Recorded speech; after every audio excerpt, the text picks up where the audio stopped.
Hello students, good evening. जैसे कि हमने एक सीरीज स्टार्ट की हुई है और उसी सीरीज़ को कंटिन्यू करते हुए आज हमारा लेक्चर 4 है, जो कि किस पे बेस्ड है, मूविंग चार्ज एंड मैग्नेटिज्म हमारा चैप्टर है। और आज जो मैंने सोचा है तुम लोगों को क्या करेंगे, अभी तक जहाँ हमने पढ़ लिया है उसका एक वन शॉट हम रिवाइज करते हैं। वन शॉट में हम क्या देखेंगे कि क्या इसके इंपॉर्टेंट फॉर्मूलाज हैं और क्या क्या चीज़ें हमें एग्जामिनेशन पॉइंट ऑफ व्यू से रिमेंबर करने पड़ेंगी, ठीक है। और जो चीज़ें मैं लिखवाऊंगा ना, उसको एक अलग से एक शीट पे या चार्ट पे लिख लीजिएगा, एग्जाम में बहुत काम आएंगी, ठीक है। तो देखिए अभी तक हमने क्या क्या पढ़ा, वन शॉट में हम इसको रिवाइज करेंगे, फॉर्मूलाज हमारे टिप्स में हो जाएंगे, जिसकी वजह से जो हमारा नेक्स्ट लेक्चर होगा न्यूमेरिकल्स का, जो नेक्स्ट हम वीडियोस करेंगे, क्वेश्चंस करेंगे न्यूमेरिकल्स के, ठीक है, उस पर कोई भी प्रॉब्लम नहीं होगी। देखिए जैसा कि हमने लेक्चर फर्स्ट में पढ़ा था कि अगर कोई भी चार्ज पार्टिकल अगर मूव करेगा मैग्नेटिक फील्ड के अंदर, अगर मूव करेगा मैग्नेटिक फील्ड के अंदर और जो कि एंगल थीटा पे होगा, उस पे लगेगी फोर्स, लगेगी, बिल्कुल सही। और फोर्स का फॉर्मूला क्या था हमारा, जी हाँ, क्या फॉर्मूला था, Q V क्रॉस B। ये हमारी थी इसकी वेक्टर फॉर्म। V से B की तरफ जाना है, V से B की तरफ, ये हमारा V और ये हमारा V, ये देखिए ये V और ये B, ठीक है। हम V से B की तरफ जा रहे हैं तो राइट हैंड थंब रूल लगाएंगे, जिसकी तरफ जा रहे हैं, V से B की तरफ जा रहे हैं तो आउटवर्ड। तो यहां पर अगर हम देखें V से B की तरफ तो हमारा आउटवर्ड मतलब ये, तो यहां पर तो ऐसे नहीं, मतलब ये अपवर्ड, ठीक है। तो V से B की तरफ गए तो मैग्नेटिक फील्ड लाइन फोर्स की डायरेक्शन कैसे होगी, अपवर्ड।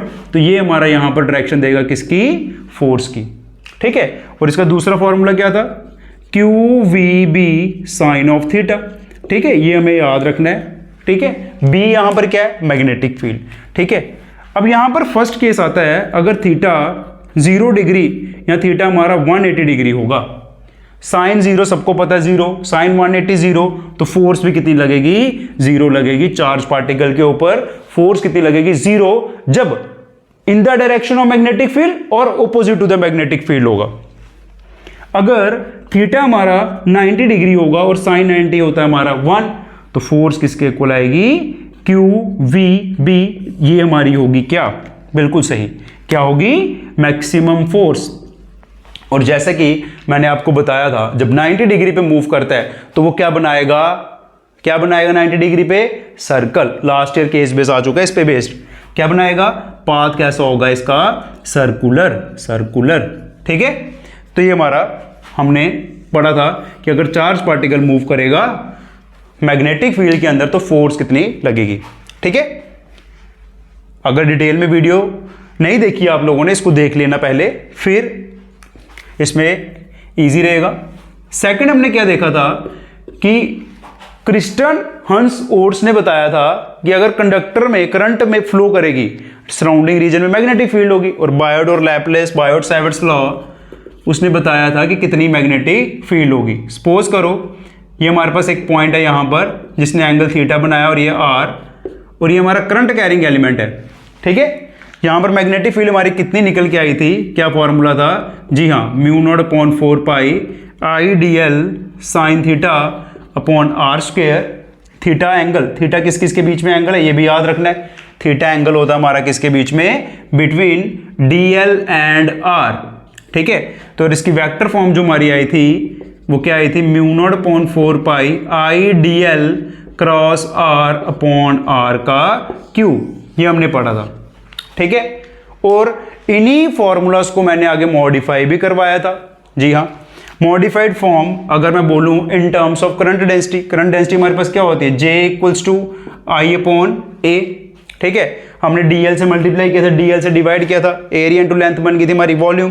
तो जो सेकंड फॉर्मूला हमारा बना था in terms of current density, μ0/4 pi dV = J cross R upon R का Q, ठीक है। और बच्चों ये चीज जरूर याद रखना, यहां पर dV क्या है हमारी, ये वॉल्यूम है, चेंज इन वॉल्यूम, ठीक है। ये हमारा सेकंड फॉर्मूला हमने किया था। थर्ड रिलेशन हमने एक और पढ़ा था इन टर्म्स ऑफ वेलोसिटी, तो हमारा वो फॉर्मूला क्या था, क्या फॉर्मूला था हमारा, देखिए एक एक चीज लिखवा दूंगा, ठीक है। V cross R into upon R का क्यूब। ये हमारा बायोट-सैवर्स लॉ का था। और इसमें डायरेक्शन भी निकालनी है। फिर वही कंसेप्ट है, हम कहाँ से कहाँ जा रहे हैं, DL से R की तरफ। न्यूमेरिकल में डायरेक्शन का काफ़ी रोल है। जो भी वेक्टर क्वांटिटी होगी डायरेक्शन के रिलेटेड चीज़ पूछेंगे ही पूछेंगे, ठीक है। तो हम कहाँ से कहाँ जा रहे हैं, DL से R। तो DL से R मैग्नेटिक फील्ड कैसे हो गई, इनवर्ड। बिल्कुल सही, DL से R मैग्नेटिक फील्ड इनवर्ड, ठीक है। और यही पॉइंट अगर यहां पर होता तो DL यहां पर है तो DL से R ऐसे जाते तो मैग्नेटिक फील्ड कैसे होती, आउटवर्ड, ठीक है। तो ये हमारा था बायोट-सैवर्स लॉ, ठीक है। अब इस पे बेस्ड दो कंक्लूजन हमने निकाले थे कि अगर कंडक्टर के बिल्कुल सामने पॉइंट लाई करेगा और कंडक्टर के लाइन ऑफ एक्शन पे लाई करता है, अगर पीछे लाई कर रहा है, सामने लाई करेगा एंगल 0 डिग्री, पीछे लाई करेगा एंगल 180 डिग्री।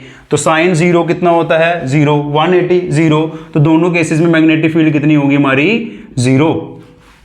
क्लियर है, ठीक है जी हाँ। हमने इसके बाद क्या चीजें की थी, अभी तक जो हम पढ़ चुके हैं मैं उसी चीज के बारे में बात कर रहा हूं। कोई भी एक सर्कुलर कॉइल है, अगर एक सर्कुलर कॉइल है उसके सेंटर में मैग्नेटिक फील्ड कितनी थी, तो हमने फॉर्मूला, अगर करंट फ्लो कर रही है यहां से I, देखिए जब सर्कुलर कॉइल है तो हमारी जो कर्लिंग ऑफ द फिंगर किस तरफ मुड़ेंगी, करंट की तरफ। तो करंट की तरफ गई तो मैग्नेटिक फील्ड कैसे होगी, इनवर्ड। फिर से देखिए, curling of the finger in the direction of the current, then the thumb represent the magnetic field, कैसे हो रही है, इनवर्ड। तो इसका जो एंड रिजल्ट बना था, जी हाँ क्या था, μ0/4 पाई 2 पाई n इंटू I/R, अगर इसका रेडियस क्या है, R, ठीक है। और n होता है नंबर ऑफ टर्न्स, ठीक है। और इसी चीज को मैंने बताया था, हम रिप्लेस कर देते हैं किससे, थीटा से। थीटा क्या होता है, न्यूमेरिकल में करेंगे, थीटा क्या होता है कि कॉइल के सेंटर में कितना एंगल बन रहा है। जैसे मैं बोलूं अगर इसमें एक टर्न है, जैसे कि हमारे यहां पर एक टर्न है, तो n की वैल्यू होगी 1, इसके सेंटर में एंगल कितना बना, 360, जिसको हम लोग क्या बोलते हैं, 360 को हम लोग बोलते हैं 2 पाई, ठीक है। 360 को हम लोग क्या बोलेंगे, 2 पाई। क्लियर है यहां तक। और हमने इसके बाद जो लास्ट टॉपिक पढ़ा था, हमने जो लास्ट टॉपिक किया था बायोट-सैवर्स लॉ की एप्लीकेशन बेस्ड, कि अगर एक कॉइल है इस तरह से, यहां पर कोई पॉइंट है, इस पॉइंट पे अगर हमने मैग्नेटिक फील्ड निकालनी है और कॉइल का रेडियस ए है, डिस्टेंस यहां पर x है, ठीक है। तो इसका जो एंड रिजल्ट आया था, इसको याद कर लो मेरे साथ, बोलिए μ0/4 पाई, देखो कुछ चीजें कॉमन है, μ0/4 पाई 2 पाई n, बिल्कुल सही। तो करंट तो चाहिए तभी मैग्नेटिक फील्ड होगी, ठीक है। और यहां पर क्या आता है, साथ में a का स्क्वायर और डिनोमिनेटर में आता है a² प्लस x² की पावर 3/2। क्लियर है। तो देखिए काफी इजी है, मैंने एक एक चीज आपको यहां पर फ्रेम करके रख दिया आपके सामने, ठीक है। फिर से मैग्नेटिक फील्ड सर्कुलर कॉइल के लिए हमारी जो फिंगर्स हैं ये करंट है, थंब है मैग्नेटिक फील्ड। स्ट्रेट कंडक्टर के लिए अलग हो जाता है, ठीक है। स्ट्रेट कंडक्टर में क्या होता है, थंब हमारा रिप्रेजेंट करता है करंट और curling of the fingers represent करती है हमारी मैग्नेटिक फील्ड, ठीक है। तो अभी तक हम ये चीजें कर चुके हैं, इसको एक पेज पे या एक चार्ट पे कहीं पर भी जहां पर आपके लिए रिवाइज करना इजी हो जाएगा वहां पर नोट कर लीजिएगा, ठीक है। हम जो नेक्स्ट जो लेक्चर है उसमें हम करने वाले इन टॉपिक पे बेस्ड न्यूमेरिकल, जो कि किस पे बेस्ड होंगे, करंट कैरिंग एलिमेंट पे, बायोट-सैवर्स लॉ का कंसेप्ट भी लगेगा, और ये दो टॉपिक तो हमारे काफी इंपॉर्टेंट है इस पे बेस्ड, ठीक है।